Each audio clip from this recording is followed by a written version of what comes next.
Me and Bernardo, we will talk about iBoot when U-boot. We basically did some research in U-boot-based bootloaders, bootkits in this case. And we're going to talk about what we did. So first, we'll have an introduction. We talk about ourselves, what we do, who we are. And then we're going to talk about malware that already exists for embedded devices. Then we'll talk about the boot process of an embedded device, how it works. And then how we gain persistence on an embedded device, in this case on U-boot. Then we're going to talk about writing a bootkit and then about how you can mitigate and detect these type of bootkits. So my name is Vincent. I work in the KPN Red Team. We're located in Amsterdam. I used to work as a consultant, but now I'm a happy Red Teamer at KPN. I'm also moderating for New Amsterdam. It's a community chapter. So if you ever come by Amsterdam, you have a topic to talk about, feel free to contact me and we can organize something. Yeah, you can. Yeah, so my name is Bernardo. I'm Brazilian, so I can probably give this talk in Portuguese, but I'm going to stick to English. I'm also based in Amsterdam. I work for KPN, which is a telco for the KPN Red Team. I'm a big Bruno Aleixo fan. You guys know Bruno Aleixo? Yeah, Bruno Aleixo is awesome. And yeah, sometimes I play CTFs with the Goonies, which is a Brazilian CTF team. And I'm really good at breaking routers. So if you need any advice on breaking your devices, you can just ask me. So I will start talking about malware on embedded devices. Yeah, spoiler alert, it's nothing new. So Mirai, I think most people heard about Mirai, which was just like scanning the internet, finding devices with like hard-coded passwords, infecting them. And Mirai, for example, it doesn't care about persistence. So Mirai will just like hack a device and like if it doesn't care about persistence. So if you just reboot the device, the malware is gone. So, and it's so fast for it because it's constantly scanning the internet. It's so fast, your device will get, after you reboot, your device will get reinfected really fast. There are like other malwares, like Luabot was targeting also cable modems. I posted a write-up about it. The Moon. Some of those malware, like the Karna as well, is a really interesting one, which was one of the first malware that would try to like scan the internet as a whole, infect embedded device, and also start scanning. And like an anonymous researcher posted all the results from the Karna botnet. So he wrote like a paper after infecting lots of devices, malware, and he wrote a malware that would infect embedded devices, and he wrote like started scanning the internet with all those malware. But also like Flasher.a and the CIA Cherry Blossom. So the Flasher.a, which was something more focused on Germany. And this malware would exploit like a command injection on DDWRT, which is an open source firmware for like routers. And then it would reflash the firmware with a modified DDWRT. And this modified had things like dsniff, things like that they could sniff passwords in plain text, which were going through the network in plain text. And also the CIA Cherry Blossom, which is also interesting. It's more of an implant than a malware. So because the CIA operates kind of different from NSA. NSA is more like signals, intelligence, and remote things. And the CIA, because they would just go to your house and implant things. So which is the CIA Cherry Blossom, it's on Vault 5 WikiLeaks documents. But it's like basically also modified DDWRT, OpenWRT images with like toolkits and everything they need to infect your embedded device. Now I'm going to talk about the boot process of an embedded device. So the moment you turn on your embedded device, it jumps to like the NOR flash, and it contains some bootstrap code and initializes some hardware, does a post, and then it un-LZMAs the bootloader into RAM memory, and then it jumps to the bootloader. The bootloader then also initializes some extra hardware, does some other post checking, and then finds the kernel and decompresses the kernel into RAM memory, then jumps to the kernel. And the kernel then takes over, and the kernel does initializes some file system kernel modules, so you can actually mount the file system of your embedded device, then runs init on the file system, and your device is running. And here you have a nice graph. You have the bootloader, does some post. To the left. Oh yeah, to the left. Sorry, to the left. So I'm a left guy, so it's fine. So here would be some bootstrap code for un-LZMAing the bootloader, and it like jumps to the firmware. LZMA compresses the kernel basically, it becomes the operating system, and then that's basically it. So what are the advantages of like getting a persistence on a bootkit level? The first thing, it's very interesting, like firmware upgrades, they normally won't mess with the bootloader because it's very easy for you to mess. So for example, you have like an Asus devices and Linksys, and you go to the vendor website, there's an update. So I don't know, crack, the new vulnerability, so you have to upgrade your firmware. So you go to the Asus website, you download the new firmware, and you go to the browse to your router settings, and you upload a new firmware. And most of the times, like this new firmware would only change like the partitions related to actually like the firmware file system, and the bootloader won't be changing at all. So if you have like a persistence on the bootloader level, if someone reflashes, if someone like restores to factory default, then you still have like that modifications on U-boot settings. And it's also very difficult to detect. So like most security teams are kind of not ready to detect this. And it also bypasses operating system security features, which on embedded devices cases, it's like nothing. So, but yeah, security, what? It's still bypassing. Yeah. It's also very specific to your system on chip to write a bootloader, a bootkit, because every system has their own variables and their own the chip drivers and everything. So it's kind of hard to write one. So yeah, disadvantages. So it's really cool. So you have persistence. Sometimes you may mess things. So on the Snowden documents, there's like this news. NSA accidentally caused Syria internet blackout in 2012. So what NSA was doing, they like had all those implants, all those routers from switches from Syria, and they all wanted to like wiretap the internet. They want to also like run commands. They want to see traffic from that country. So they had issues while upgrading the firmware or doing something like that, and the device, like the whole internet, stopped working from the country. You can always blame like other things, but it's something difficult for you to maintain. So every device is different. If you're changing the bootloader, you may break the device. So it's difficult. It's something more sensitive. So there are different ways to get persistence on embedded devices, just like on a regular Linux system. You can change the init scripts. So you mount the file system, you add some code to an init script, or you add a binary that gets kicked off by init. You can also create a loadable kernel module. You can modify the UEFI BIOS, or you can change the NVR or VBR records. What we do, we'll talk about it later. So yeah, we're talking about bootkits, and again, bootkits are nothing new. So there are like known bootkits so far, things like Mabroot, Rodrigues, Bromi, and some of those bootkits are also targeting Linux. It's the case of the old boot. So if you Google online, there are like some write-ups about it, and people are not exactly sure if it's like from APK it infects your bootloader, or if it's like a firmware implant, like the vendor was already infected. So if you need to change the bootloader code, you have to have root on the device. And this was basically a modified bootloader that would do like it would act as a Trojan. And also it's very interesting, the hacking team, UEFI. So it's more like an implant. And I wrote there that it's an implant, and the method of infection is Surge, because Surge is like a guy working for the hacking team.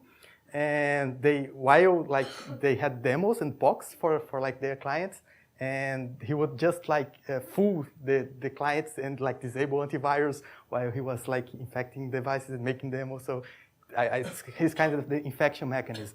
So the hacking team, RK Loader, there's a really cool write-up from the Intel guys.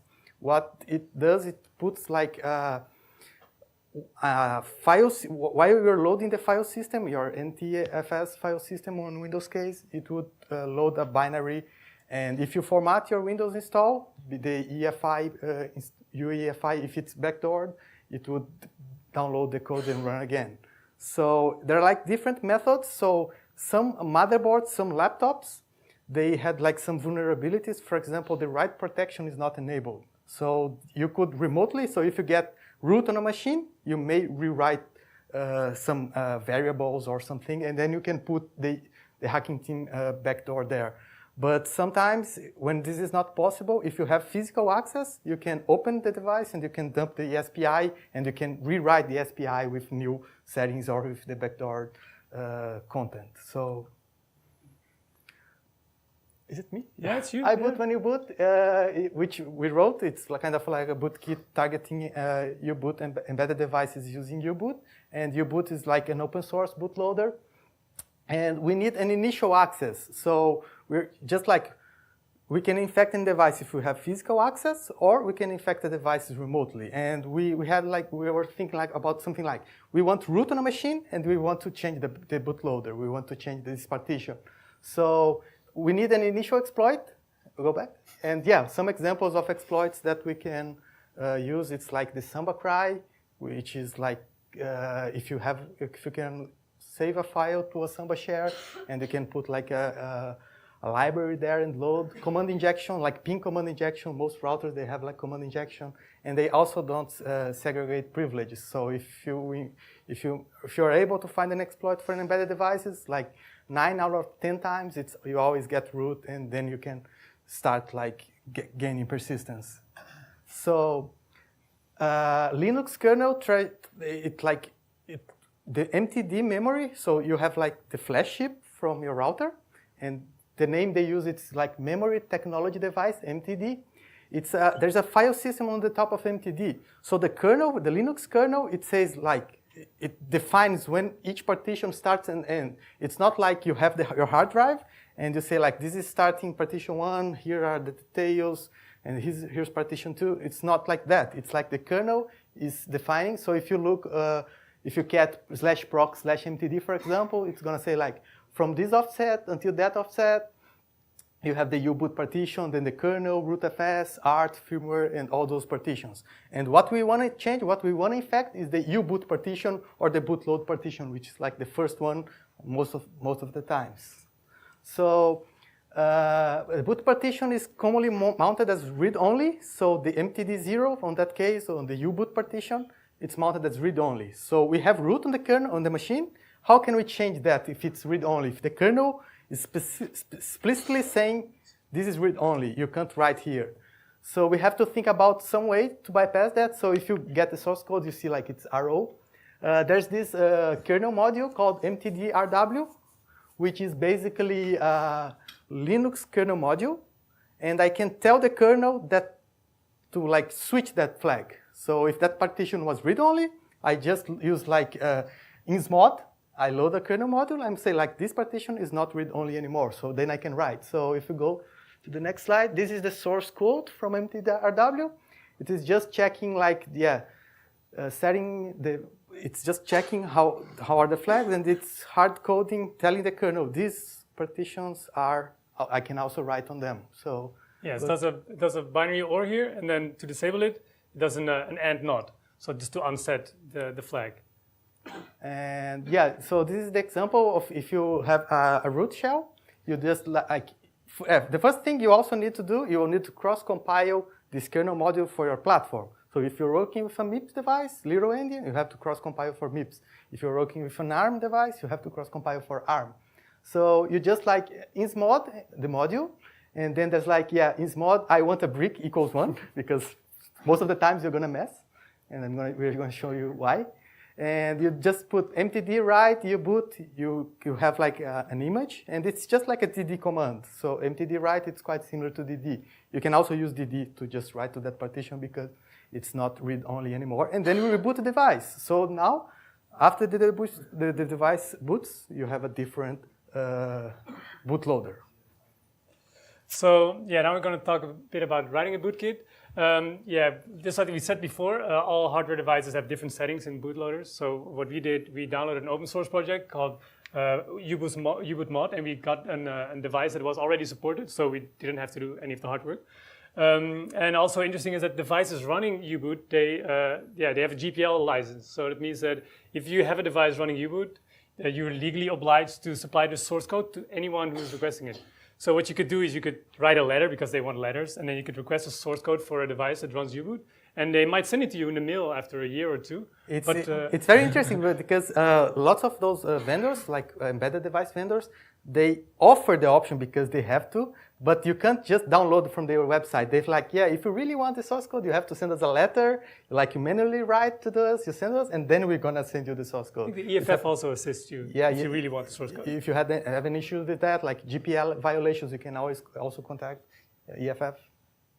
So because we are going to break our device maybe 10 times, a soft brick, we had to make some preparations to the device. So we have a colleague who used to solder motherboards when he had a part-time job. So he can solder really well. What we did here, we desoldered the SPI flash chip, and on where the pins of the chip, he soldered some wires. And then we used a chip programmer, I don't know how you call that, a SOIC, or a chip programmer attribute, and put it on there. So he just reads the chip. So when you boot on the device, it just boots regularly. But the moment when we brick it, because we made a mistake, we can just put it in a chip programmer like here, and then we can just put back the original bootloader. It's also interesting to mention if you have a Raspberry Pi or if you have a BeagleBone Black, or like an Arduino, all those devices you can interface with SPI directly. So you can use like either a GoodFET, you can use a Raspberry Pi directly, and then you can interface with SPI, and then you can rewrite as well. So it's not like you have to have a programmer or anything like that. This is a good one. It's kind of cheap, but it's from Iran. The software might be a bit dodgy, so run it in a VM. But yeah, it's really good. It has a lot of support, keeps adding new support, and it's like $500 or something. So why U-boot? So why did you focus on U-boot? There's this website called Wikidevy, and this website, it lists like hardware information from like home routers, webcams, and all those things. And I did like a small scrapper, and like I saw that U-boot is used by most devices use U-boot. And the second most used one is called CFE. It's called Common Firmware Environment. So this bootloader is proprietary. It's from Broadcom. So mostly Broadcom devices, they have CFE. But sometimes it's also interesting that some devices, they have like more than one bootloader. So they have like CFE and U-boot at the same time. And for example, some SOIC, some system on chip is using one, and the other system on chip is using another one. It's also common to happen. So yeah, U-boot is basically on the first entity partition. And yeah, it basically has a code block and a defined area for environment variables. And depending on your device, the environment variables, which will be stored at the end of the U-boot partition, it's not actually a partition, but the size might be different. So you have some require more environment variables, so the size might be smaller or larger. And here you can see, like in Rodrigues, where the environment variables are. Here's like the data section, a couple nil bytes, and here you can see that it's basically a nil byte separated list of environment variables. This is what you see after LZMA decompressing the U-boot, which you dump from a device. You can change some environment variables here. So an interesting one is like the boot args. In some cases, you can change init. Instead of like bin init, you can change to bin bash or bin sh. You can get a root shell. But at the end here, there's like a small checksum, a CRC32 checksum that checks for the validity of your, the corruption of your environment variables. So you need to change that as well. There are some interesting functions in U-boot. You have like printEnv, which prints the environment variables, TFTP boot, which is responsible for booting a device from TFTP. And then we have the envstopstr, which is a password protection, but not really a password protection for U-boot. And you have bootcmd, which is the first command that U-boot will execute after the device has booted. And the ping command, which is just an ICMP ping command like on your Windows device or Linux. Also interesting is that U-boot has a scripting language, which kind of looks like bash. Over here we have like a dual boot example, which we will show you later. We do a ping to see if the server IP, which is an environment variable, is live. If that server is live, then it will TFTP boot from a load address, which is also an environment variable, a file called backdoored.bin. And if it's loaded, then it will boot the load address and jump to the kernel for backdoored.bin. And if you can't ping the device, we just boot the regular firmware that's already on the flash chip. And printEnv is interesting because it does a loop through the nil byte separated list and just prints environment variables. And if you want to add some malicious environment variables, we want to patch that function. So that's what we did. We wrote an extra function, like a function or two, and here we like go to the nil byte separated list, and then we find a match for the variable. So we have like bootcmd, for instance. It's interesting to backdoor because you can change to bin bash, or I think we did bootcmd, we changed it so that you can actually dual boot the device. So what we do is we find a match and see if it wants to print bootcmd, and if it wants to print bootcmd, we set a flag, and then we print like the hard-coded fake environment variables there. And bootcmd is the first command that executed when the device boot. It's actually a U-boot script command. So it's usually an environment variable, but you can override it in source. So what we did, in our bootloader, we just hard-coded the bootcmd dual boot command, which you can see right here. This is like a if-defined config boot command. it gets it from it set as an environment variable, and then when it's booting the device, it gets the environment variable, and we override it right here because we just wanted to boot our malicious dual boot. Now we're going to show you dual booting the device. Let's see if I can get I'll do that over here actually. It's easier. Oops. Yeah. Stuff happens always like this. So. Okay, so you see 3 screens here. This one will be a screen session of a serial to our device. Over here, there's a command for setting up a TFTP server. And over here, we will ping the TFTP server. So we will boot the device, and then we will we will boot the device without having a server set up. So it will boot the normal firmware on the chip. And then afterwards, we reboot the device, and we start the TFTP server, and then see if our device will dual boot our maliciously created kernel. So as you can see here, the destination host is unreachable. It's not live yet. So we wait, press enter, and here we have like standard OpenWRT.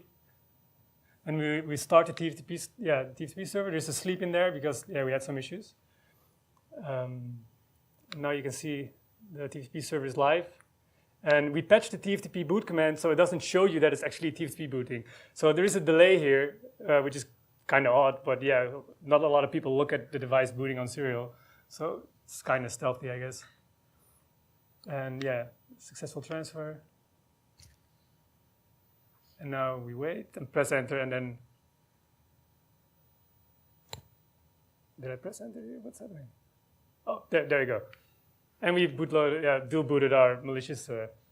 And on this specific case, we're just changing like etc MOTD, message of the day, but we can change init start new files or anything like that. And it's also interesting to mention that we have a server. So why did we were pinging that server? So suppose I have an implant at like any location. When you boot the device, the U-boot already has a TCP stack. So you can ping hosts and you can do like TFTP, or you can also do FTP, wget, doesn't matter. You can, it's C code, so you can do whatever you want. And you also have a TCP stack. So we keep pinging a server. We control the server, and it's a malicious server. If we suspect that someone is, I don't know, trying to analyze our thing, our bootloader, we can just turn off the server. So this ping won't succeed, and it won't download the backdoored kernel. And it's also in ROM memory, so we don't actually write it to ROM. So if you don't want to lose your Uber lead hexing tools, then this is a. And if you reboot the device and the server is not online, it would just boot the regular image, nothing at all. Like the firmware partition, there's nothing changed. So the password protection I spoke about earlier, it's like an environment variable. So if you run strings on the device after dumping the flash, you can see the password. Sorry, I need to use air quotes here. It's hidden from the user, wait, what did I? So what we did here is that, the envstopstr is actually for people who don't want people to look inside their bootloader. So vendors sometimes do this because they don't want you to get root on the device. And if you can change the environment variables for bootcmd, you can get root on the device. So I think TP-Link has a envstopstr called TPL, which is really easy. But anyway, what we do here is if you fail to enter the password, we will wipe the device. So we put a bootcmd in there, like erase all, reset. So if you press enter, for instance, then that's not part of our password, so it will wipe the device. And we have a demo where we do exactly that. Because most people, we also patched, as you will see here. I'll show that later. When a device boots, everything is fine. Green light is blinking. You see, the D message basically. And it's also interesting to mention that this is a serial console. So when you boot a device, you are not seeing this at all. You just wait, and then you connect to the web server. So if you connect the wires and serial, if you find a serial connection, then you actually see this. Yeah, you can only see this on serial. So now we are rebooting the device, and it says press a key. And the moment you press a key, then it will wipe the device. So we want no one to look inside the bootloader. Okay, go back. So what we also did to hide from strings, let me get this. To hide from strings, what we did is we didn't hard code the stop string inside. And we kind of did hard code the stop string, but not as a string, but as a string array. So when you compile this after doing a string copy and a malloc, it will look like this. It's a very simple obfuscation technique, but yeah, it prevents people from running strings and seeing your password. It takes a little bit more effort to find out the stop string. So what we will now show you is how you can bypass the stop string protection. Because when the device boots, U-boot is basically in memory. And then just like between loading the kernel from the flash, there is like a small time frame where you can glitch the data out pin. And when you can glitch the data out pin, preventing the Linux kernel from being loaded in memory, you can fall back inside the bootloader, because the bootloader is already loaded in RAM memory. And the blue wire here is the data out. And as you can see, it just falls back into U-boot. So it's kind of useless as a password. If you Google, if you like search, for example, password protect U-boot, there are going to be lots of references like, yeah, just use stop string. But it's not like a security feature. It's just like some kind of protection that's not like really a protection. And also like some people, some websites, they use this method for you to, if you need to root your device. So if you have like a webcam and you can't get the U-boot console and you can't get access to do, because if you have access to the U-boot console, you can rewrite things, you can dump the whole firmware, you can do lots of modifications. And sometimes they lock the U-boot, they don't want you to mess with the firmware at all, so it's like you don't have an option. So this is like a really simple technique that you can use to bypass this protection and then like get to the U-boot console. So now I'm gonna talk really quick about like detecting bootkits. U-boot, thinking more about like U-boot, but U-boot nowadays it has reproducible builds. So what does it mean? So if I compile some C code today, and tomorrow I compile like the exactly same code, the compiler is going to put like some garbage there, things like, I don't know, GCC version, like sometimes timestamps and all those information. And U-boot also has this issue. So if you compile it, it's going to hard code some dates over there. So there's this variable called source date epoch. So it's going to be like a fixed date. It's going to be like the epoch date. And if you compile the same code today and tomorrow, it's gonna they're gonna both have the same MD5. And it's also interesting to note Debian, for example, they have that for their packages. So there are like reproducible builds.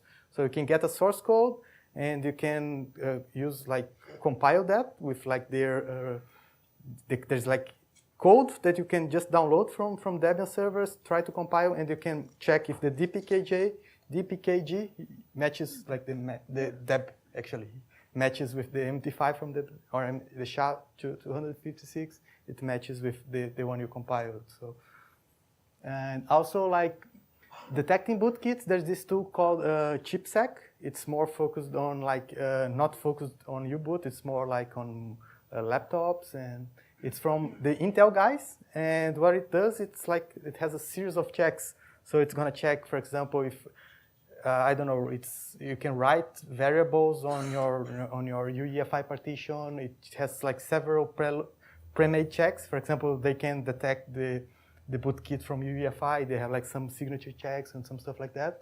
And there's also this repository, which is really interesting. It's called known UEFI executables. It's also from the Intel guys, which you can just like get hashes from different motherboards or laptop, like. If you buy an Asus motherboard or an Asus laptop and you like dump the SPI, like the UEFI content, then you can also compare that with like from the full factory from that version. So it's not like really easy because you can't just take the MD5 from one and like the MD5 of the other ones. You have to ignore like the variable partition sometimes because it's tied to like each device. So yeah, this is just like a screen of if you run ChipSec. In this case, it's on a MacBook, but it says like, yeah, ChipSec modules, common BIOS write protection is not enabled, which means like you may write things to the BIOS. So you may need to check if you want to do any hardening on your BIOS, you can try to change some settings. And there's also this really interesting presentation from the Google security team. It's called Firmware Biopsy. And it's really interesting because they mention like some of the challenges, and what I mentioned, like firmware granularity and visibility. Very few companies, they have visibility of like what their what people are actually running on their devices. And it's not, just as I said, it's not like just hashing something and comparing hashes, because like there are different environment variables, and you don't know, for example, each vendor, they put that on different sections. It's not like something standard. So, for example, if you think about like home routers, and you check the the BIOS, like the bootloader partition, and the bootloader partition, your router and from another person, they probably have different MAC addresses. So you have to ignore that section. So they also have different settings on the bootloader. So you have to ignore that. And it's not like easy to parse that, because you have to write parsers for different vendors. And also like unpacking the firmware, because different firmware, they use different compression, and it's not like a standard. That's also something that's very difficult. And like, yeah, there's this people talking on Twitter, like continuous assurance of reinforcement is also crucial. If your EFI Secureboot suddenly started silently booting unsigned images, would you know? Like very few people would just know that, because we don't have inspectable systems. So that's what Howard Flake is mentioning on Twitter. So sometimes we also have not so trusted computing. Also on the Snowden documents, there's like some pictures of NSA actually intercepting packages. So suppose your company is buying a new switch. So they were actually implanting them. So they were intercepting the shipment, and they were implanting them. And so it's difficult for you to know what's running on your device nowadays. So there's also supply chain attacks. Did you guys hear about the CCleaner hack? It was like last month, or that was really recent. So the CCleaner hack,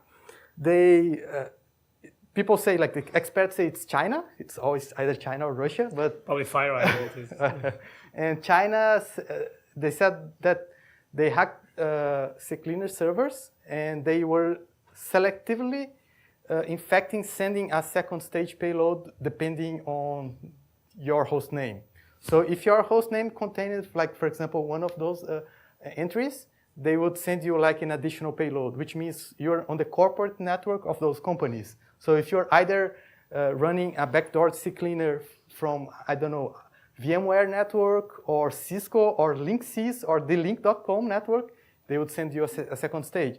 And people, if you stop to think about like Linksys, Cisco, and thelink, they sell lots of like home routers as well. So they're actively trying to actually either get source code, in fact, more devices. So what if they implant like the firmware from those vendors? We have no idea. And people don't care about checking that at all.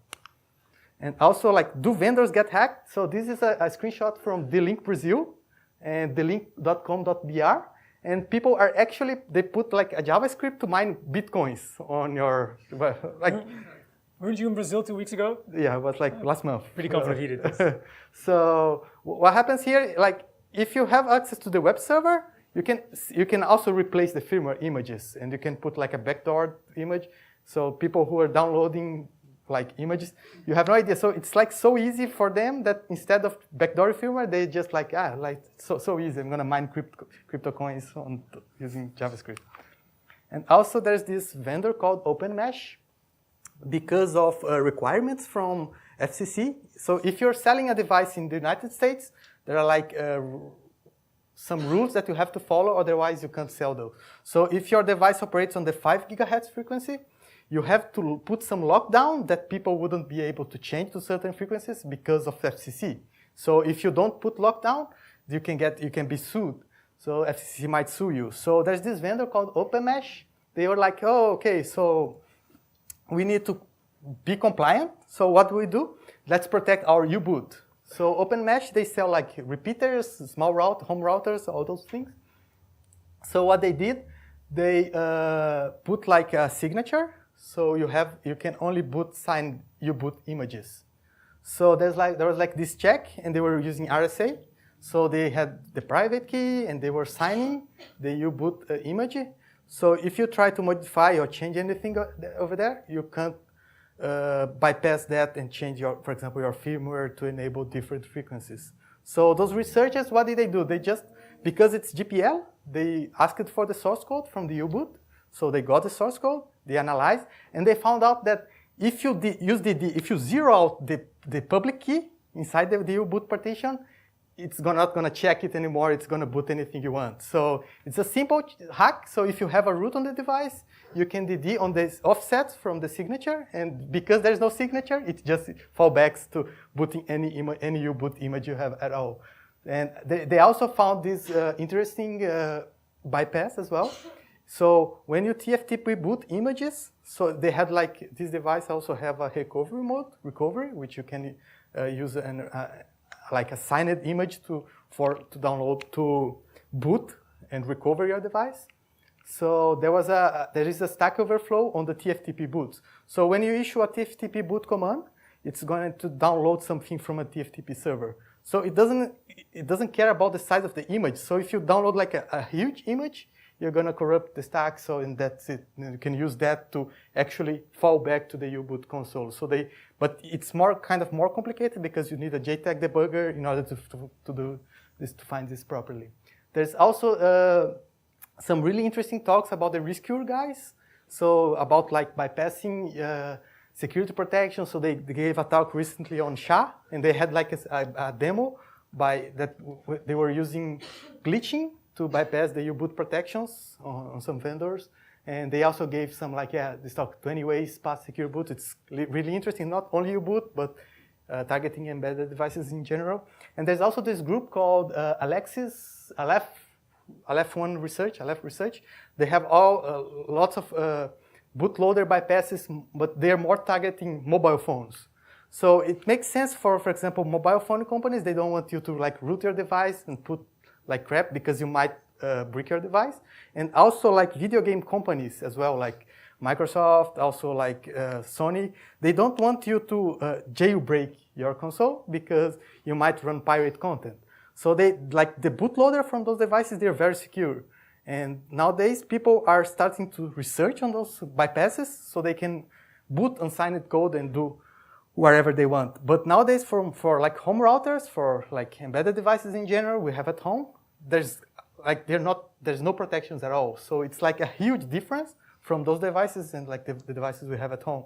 4 minutes. So yeah, some firmware security resources. There are like some websites showing how you can use TPMs to protect your validate. For example, if you have a Big Bone Black, you can buy capes, and it's like that acts like a TPM.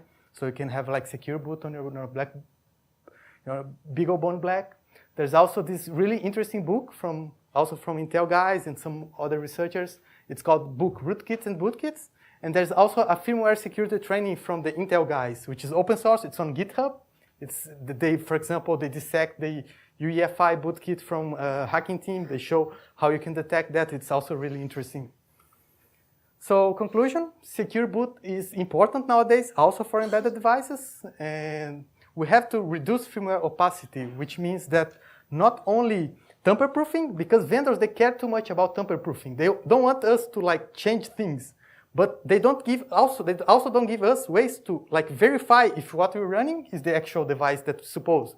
So in the NSA case, what if NSA intercepts something? How can I verify? So like there are ways like DMA or like, I don't know, if you can plug something that's going to show a QR code. Vendors are not giving us like easy ways for us to verify our devices. And also, yeah, physical impediments, like having a jumper on your motherboard, like in the good old days, have it on your embedded device.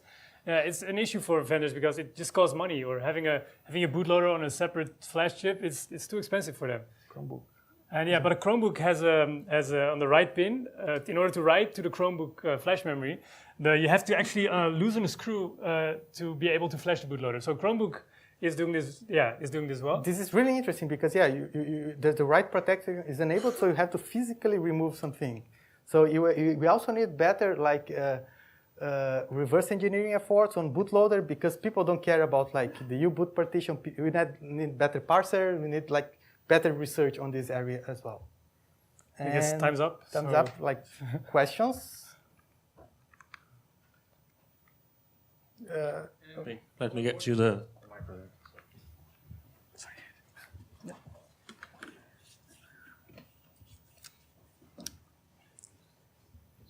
what are the different ways to get into the U-boot? So I heard you saying that you were connecting through UART, was it? Or Yeah, you can go through UART. Yeah, is it? Can you go through JTAG as well?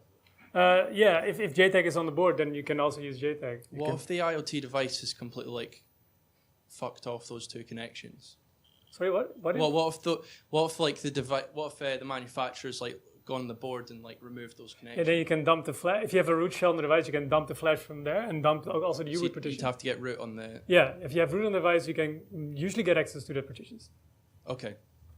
Okay. Thanks.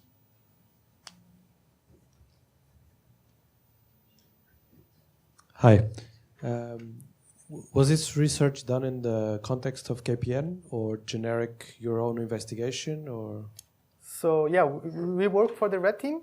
So we work for a telco, and telco has like network equipments. So we do test a lot of hardware for the company. So yeah, and we do this as like an additional layer because malware targeting embedded devices, nowadays they don't care about persistence. But there's going to be a day that hacking embedded devices is going to be more difficult. And like they start thinking about persistence in the firmware level. And after that, on the bootloader level. But this was a project, yeah, we did it in your spare time, basically. Yeah, so it's like we do that as like we have a toolkit. So if we're doing red team engagements, for example, we put an implant in the network, and then we have this dual boot thing so it's more difficult to detect. We also have like in-house tools for us to test as well. Okay, thank you. More questions? No. Okay, that's it. Okay, that's it. Thank you.